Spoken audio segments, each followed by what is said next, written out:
You're listening to The World at 8 with Lynn Mozart.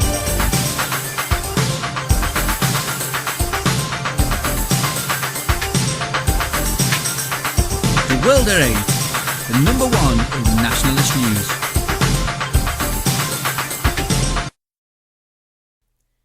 Highlights of the news today, Friday the 29th of November 2013.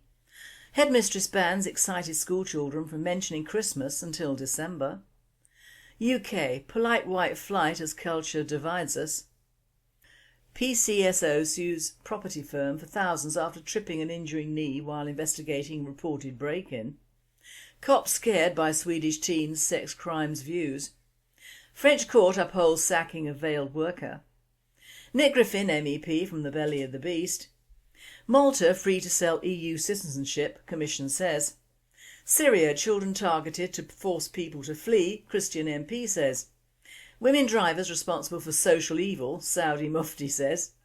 China's new air defence zone suggests a worrying new approach in the region. Thought for the day, the dreaded I word. And finally, double glazing, the blonde way. UK news. Headmistress BANS excited schoolchildren from mentioning Christmas until December. Jane Porter, head teacher of Whitehill Primary School in Gravesend, has defended her ban on Christmas. A primary school headmistress has forbidden children as young as 4 from mentioning Christmas, threatening to cut their playtime if they break the rule. Jane Porter has imposed a Christmas ban on all pupils and staff at Whitehill Primary School in Gravesend, Kent, until December. Outraged parents say their children are being punished over something they're too young to understand. Mrs Porter claims holiday excitement has been taking hold too early and is distracting the pupils at the Kent school. World at 8. The Garden of England again. Well, did she take the same view over Eid and Diwali and make accommodations for food over Ramadan? If so, she should be ashamed of her attitude towards our Christmas festival. If teachers can't stand up for their own religious rights, where does that put their classes? UK, polite white flight as culture divides us. Britain has become more sharply divided on ethnic lines, even as racial prejudice has declined, according to a new study. More than 600,000 white Britons have moved from London to areas that are 90% or more white in the past decade, and Liberals, left-wingers and right-wingers have done so at roughly the same rate. World at 8. Rather like when the TV reports with glee that umpteen thousand have fled England and that is why we need immigrant workers, when it is those people our people are fleeing from. Talk about cart before horse. PCSO sues property firm for thousands after tripping and injuring knee while investigating reported break-in. Merseyside PCSO Pauline Harrison is suing a property firm after injuring herself while on duty. A police community support officer is seeking £5,000 compensation from a property firm after she injured her knee while investigating a burglary. Pauline Harrison, 53, was responding to a 999 call of a break-in at a derelict school where she fell over a 3-foot-high wooden fence. The PCSO, who serves with the Merseyside Police, said she suffered soft tissue damage to her right knee as she tried to leave the property in Birkdale, near Southport. The case will reignite controversy over the millions of pounds in compensation claims fuelled by no-win, no-fee lawyers made by police who are injured on duty every year. Last night Miss Harrison's decision to sue was condemned by her own force. World at 8. Clumsy cow. How the hell can you fall over a 3-foot fence unless walking backwards? European news. Cops scared by Swedish teens' sex crimes views. Swedish police are concerned that young people's attitudes towards sex crimes are too lax, with officers in Stockholm receiving a significant rise in reported rapes in recent years. In the southern suburbs of Stockholm alone, there have been 90 reports of various sexual attacks this year involving victims under the age of 18. Police have put their foot down, claiming never to have seen so many reports of rape, especially gang rape, in their years on the force. It's as if the grey area of what's okay and what's criminal has become even more grey, police officer Mihailo Morden told the Dagens Nyheter newspaper. I'm not exaggerating when I say I feel scared at times during interrogations. It can be a very insensitive setting for both boys and girls. France. Paris opens new mosque in Gare d'Or to prevent Friday prayers in the street in multi-ethnic area. A new mosque was inaugurated Thursday in Paris's Gaudor neighbourhood just below Montmartre. The Islamic Institute of Culture will include 2 prayer halls, a cafe, hammam, bathhouse and spa, as well as spaces for concerts, exhibitions and theatre performances, and classrooms for dance, music, cookery and theatre classes. Paris Mayor Bertrand Delanoë inaugurated one of the 2 prayer halls today, while the second will be ready by 2015. The new mosque, located at 56 Rue Stevenson and directed by the rector of the Grand Mosque of Paris, Dalil Boubaker, is expected to at least partially solve the issue of crowds of Muslims who gather every Friday in the nearby Rue Mura and Rue Polonceau to prayer in the middle of the streets of this multi-ethnic area in the northern part of the capital. The situation has long been a source of traffic problems and disruption to public order. World at 8. I would have thought a notice against decency and deportation more sufficient. All these backsides in the air at once must cause some disturbance locally. French court upholds sacking of veiled worker. An appeal court in France upheld on Wednesday the decision by a Paris nursery school to sack an assistant who refused to take off her veil at work. The decision comes as France's ban on wearing the full face veil in public goes before the European Court of Human Rights. Fatima Afif, a nursery assistant, was sacked in 2008 by the Baby Lou crèche for refusing to remove her Muslim headscarf at work. In March this year, her dismissal was overturned after an appeal court said it constituted discrimination based on religious convictions and must be declared invalid. That decision was lambasted by many in France, where the wearing of religious symbols or clothing in public, state-run schools has been illegal since 2004 as a dark day for secularism. But Afif's sacking was invalid because the crèche was a privately owned business rather than a public school. The Court of Appeal was asked to look again at the case. And on Wednesday, the Court of Appeal in Paris delivered the verdict those supporters of secularism had been calling for when it upheld the original decision by the nursery. Malta free to sell EU citizenship, the Commission says. The European Commission said on Wednesday it has no power to stop Malta or any other member state from selling EU citizenship. Member states have full sovereignty to decide to whom and how they grant their nationality, its Home Affairs spokesman Michel Cocconi told press. He added that the EU court in Luxembourg has confirmed in several cases that it is for each member state to lay down the conditions for granting citizenship. His remarks came after Malta on Tuesday passed a law to sell its passports for €650,000 each. World at 8. That should appeal to Chinese immigrants only. They are the only ones with any money, but they probably would rather come to here than Malta. I now hand you over to Nick Griffin, MEP, who talks today about the violation of civil rights in the European Union and his travels across the steppes. It's a rather rough and ready World at 8 from me this week because I've only just got back from Russia. I've been in Moscow for 2-3 days, primarily there for a meeting and a press conference about the violation of civil rights in the European Union. We hear an awful lot in the controlled media about alleged violations of civil rights of militant gay campaigners and similar people, the Greenpeace vandals, in Russia. So myself and my old colleague Roberto Fiore and several Russian lawyers and nationalists decided to put on a counter-conference explaining that plenty of people's civil rights, good people's civil rights, are violated in the countries of the European Union, including, of course, Britain. My contribution at this meeting, I will actually publish it fairly soon, but my speech through a very, very good translator covered 3 areas primarily where people's human rights are violated in the West. One of them being the very politically incorrect case of the revisionists. I mentioned, for instance, Zundel, who some of you will have heard of. He may be right, he may be wrong, but it was certainly wrong to hold a pacifist campaigner in a Canadian prison cell for 2 years without the light ever being turned off, and then imprison him in Germany for 5 years just for having a very unorthodox view of some of the history of the Second World War. I mentioned also Horst Mahler, who's a 73-year-old German lawyer. He was found guilty of Holocaust denial in 2009, and for that offence, which if you think about it is purely about words, purely about the interpretation of history, he got a 12-year prison term. Imagine giving a 73-year-old 12 years in prison. It's effectively a life sentence you're getting out of here, quite possibly in a box. So when people talk about the violation of human rights in other parts of the world, Ukraine and Russia and so on, give a thought to those people locked up for having an unorthodox opinion. I then moved on and talked about the experience I've got from speaking with and working with a number of constituents and other people in Britain whose children have literally been snatched by the state, by the social services.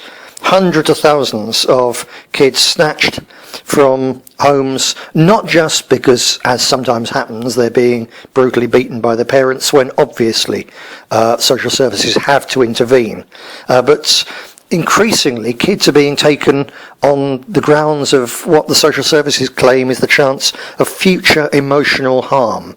A completely subjective analysis, and of course, how on earth can really anyone seriously pretend that putting kids into the British care system, riddled as it is with bullying and paedophilia, how can they claim that that is going to do anything other, in fact, than probably impose enormous future emotional harm? But that's the way that Britain's going. It's an enormous abuse of the human rights of those children and their parents and grandparents and so on, and it goes on all the time. I gave specific reference to the case, the truly shocking case of Toni McLeod, dubbed by the press the EDL mum, who had 4 children snatched and put up for forced adoption, despite the fact that the social services accept that she's a good mother, that the children wanted to stay with her, but purely on the basis that, having been involved at one stage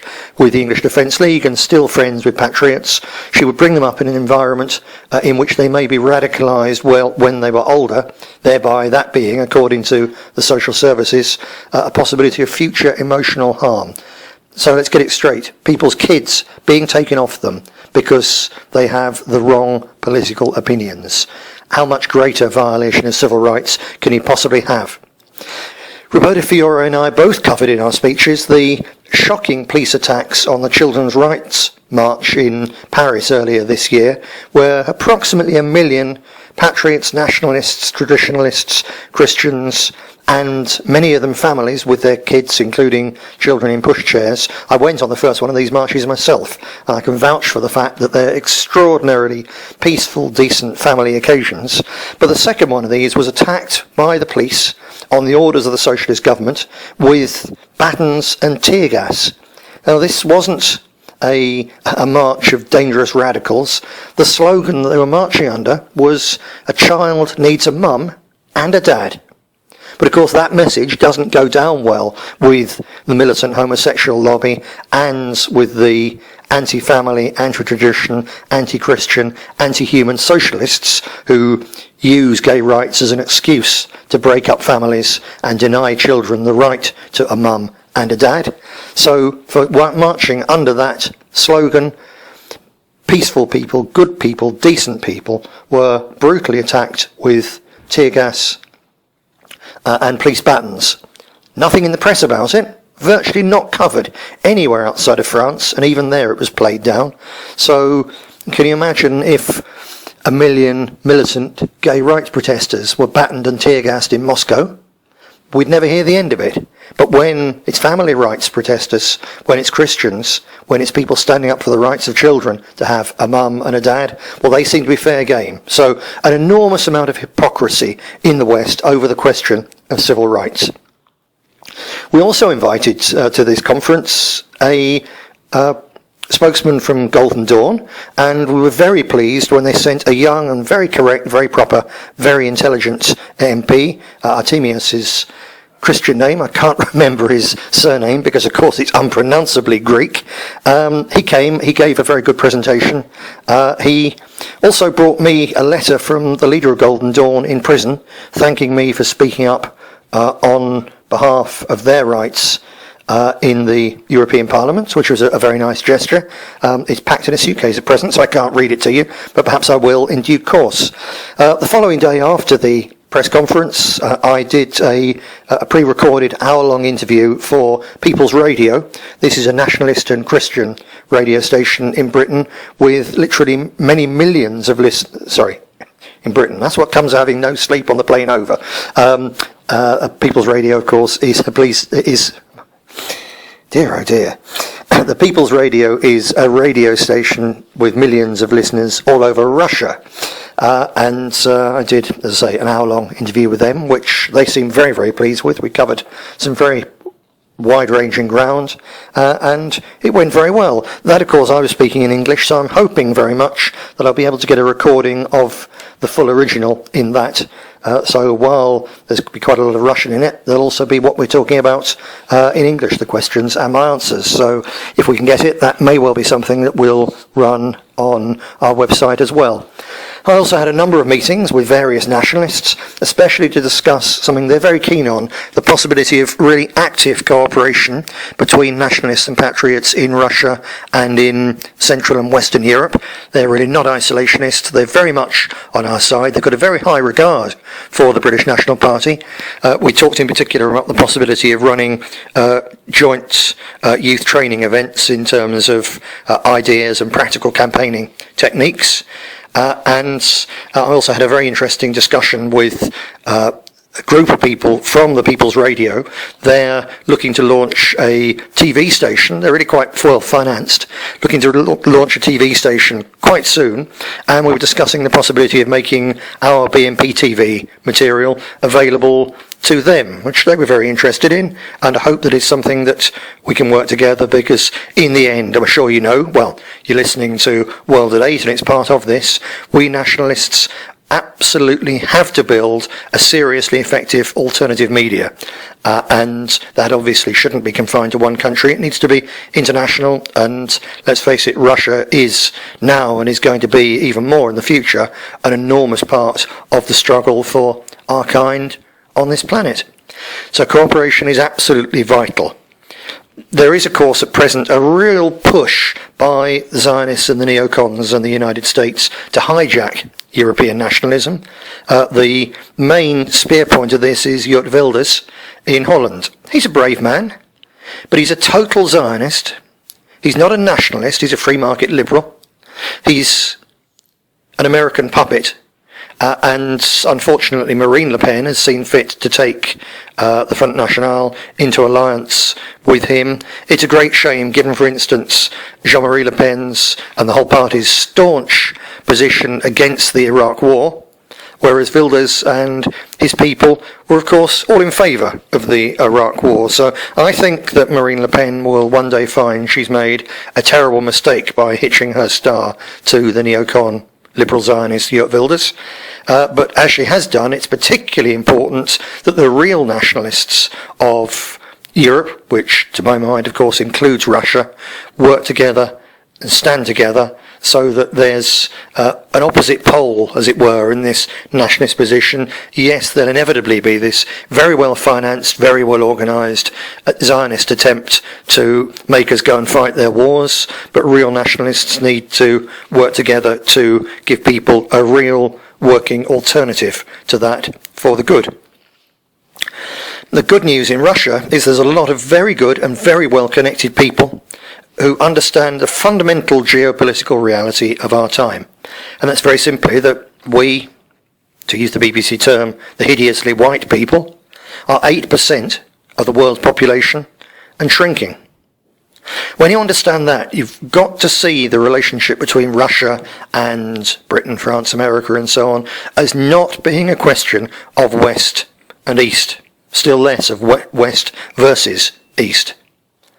What this is now about, really, is the North, because that's what we are, collectively. We're the north of the world, not the west and the east. And it's about turning the tide so that the north remains what it has been for thousands of years, the homeland of the race that gave mankind freedom and the rule of law, the homeland of those people who made the modern world and will yet reach for the stars. Thank you very much, Nick. Intriguing to say the least and well worth listening to. World news. Syria, children targeted to force people to flee, Christian MP says. A young Syrian Christian MP has accused rebel forces of targeting children and schools in government-held areas, especially ones with a Christian majority population.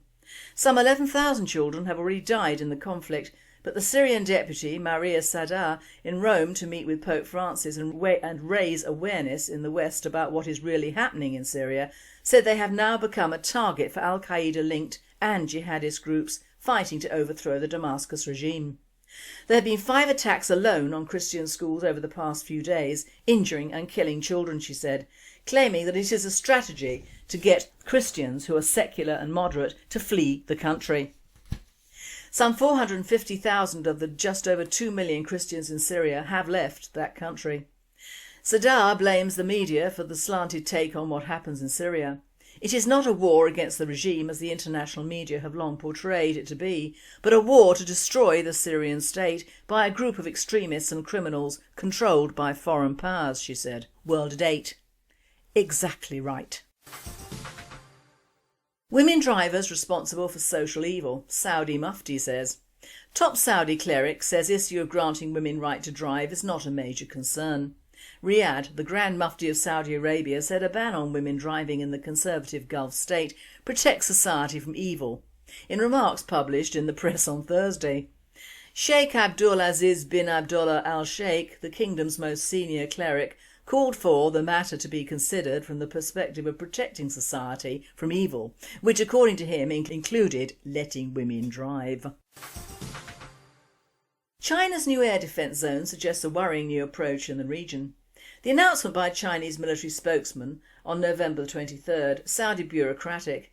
Any aircraft flying through the newly designated Air Defence Identification Zone, ADIZ, in the East China Sea must notify Chinese authorities in advance and follow instructions from its air traffic controllers.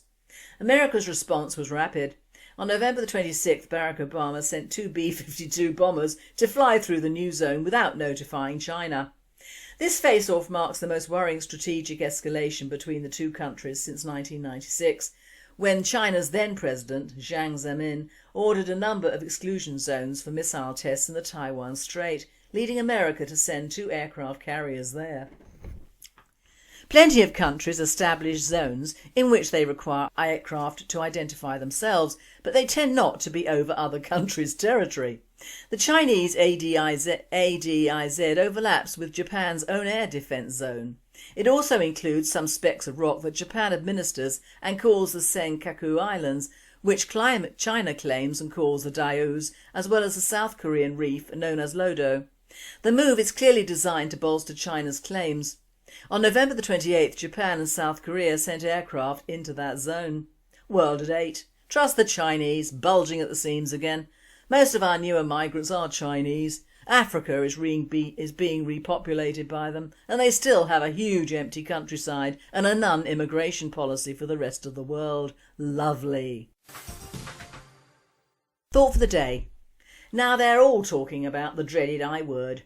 You must have noticed that everyone, well practically all the politicians, from the smallest and least significant to the so-called big boys of Parliament, about the dreaded and least used word in the English language, that of immigration. When you compare the usage of this word to the lambasting of the racist word, and the former is the excuse for the latter, then they're not too far apart. I would go so far as to say I would reckon that at least 90% of our economic troubles with our laws and corruption are down to the people who have taken advantage of the immigration laws, both ours and those imposed by the EU. If we didn't have many of these immigrants in this country, we obviously wouldn't have those particular problems. Maybe a different subset of problems, but not those. What they euphemistically term net migration is on the rise again and up to 182,000, because these people are fleeing the Eurozone. Looking at the grinning oafs in queues at Calais to come over here, they're all male and most from the most depressed areas of Europe and the Middle East, and all more than capable of breeding and bringing over more of their tribes. I would say to anyone who states the opinion that we would all be more accepting if we were all intermarried and looked the same, as they are entitled to their opinion. But you can imagine a country or an island, as we still are, peopled by a darker shade of pale and looking the same even with wonderful African bone structure. No, neither can I. The points against that are so numerous as to be uncountable. First, the Tower of Babel and my old pal Nimrod, and the biblical reason we are all created different, but all in God's image, which must be 2 arms, 1 head and 2 legs minus tails.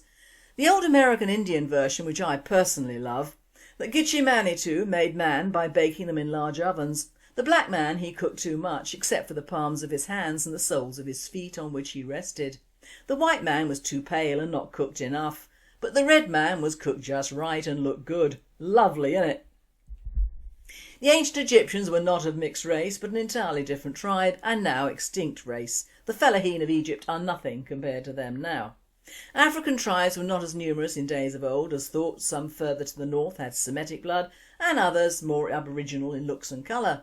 Some still have lovely bone structure, but a mixture is not recommended. The albino look is not desirable. There are 2 other points to this statement. Many, if not all of these people don't want to produce a mixed race child. It still isn't the most desirable thing to grow up with, especially in the poor areas it's often undertaken in. For example, sink estates and poor single females barely educated themselves and all open to gang and drug cultures. Not a thing to encourage. Although to be fair, the media are encouraging miscegenation at a rapid rate. You won't see a white male without a black female or mixed race, or a white female without the same male version. This applies to whatever form of advertising, from building societies to beds. And the Debenhams Big Gift event catalogue, free in all papers, shows a small white girl with a lovely looking little fuzzy wuzzy headed guy grinning from ear to ear, handing her a pressie. In all TV series and movies, they all show black or mixed race partners, and all manner of presenting this to the public has and is being done. So the message is clear from the school of common purpose. Marry and breed, but not with one of your own, but with another tribe, and preferably one from thousands of miles away. This message is meted out to schools, universities, colleges, work, entertainment, sports and you name it. If it would work, they would harp on it for the elderly as well. But a country full of odd-coloured people with no idea of traditions or culture or whose history to learn is not my idea of fun at all, and totally against the human environment. We were meant to be different, and viva la difference. Now, I'm not against people of colour because of their colour. I would still prefer the days when, if you wanted to immerse yourself in African culture, you could go to Africa or a museum. At least that way you wouldn't be killed if a Christian by Muslims or put to work by the Chinese if you happen to be black. I don't like the world getting smaller because it means it's uneven, and by that I mean that the world is getting smaller whilst the third world is growing daily in people, and most if not all those people want to come to the UK because we are soft touch Britain. I've always stated that most if not all these peoples are better off or could be in their own countries, and certainly England would be better off if massive immigration had never been undertaken as a charitable work by our various governments. I personally love the cultures of foreign countries, but I don't want to walk around a corner and find little Bangladesh or Somalia in my local Tesco's. Call me odd if you like. By the same rule, a country peopled entirely without fail by my own tribe or tribes would be rather odd as well. But the cure to that is to keep a relatively small amount of early immigrants who have settled and contributed to this country and keep tabs on them. The answer is not to intermarry or interbreed. Many, if not all immigrants don't want to mix the races, and why should they? You see thousands of mixed-race African children up for adoption because their fathers love and leave their mothers with monotonous regularity, leaving poor little mixed-race babies to be paid for by the state, alias you. But all are up in arms over the Eastern European migrants due to come in the new year. Wake up, Britain! They've been coming over here for donkey's years. The EU has just made it easier and more official, that's all. Now I don't want any more of anything, whether that be from the Indian subcontinent, China, Middle East, Far East, Arabia to Poland or Slovakia. I don't want them, and you don't need them. Our older migrants, the Asians, are up in arms because they fear their outbreeding programme for Muslims will be held up or beaten by the Poles. The Turks are afraid of their criminal gangs being outrun by the Slovakians and Eastern Europeans, and the EU beggars on our streets will be outgunned by the Romas. So thus we will have our tribal wars, not of our doing, but in our country. And if civil disruption ensues, then who will get the blame? Not the immigrants, not the lefties bringing them in, but the far right. Yep, that is you and me and all right-thinking personas in this country if they leave their TVs long enough to actually think. Surely the thought has occurred to all of you now of what is in progress. Total domination and genocide is alive and well.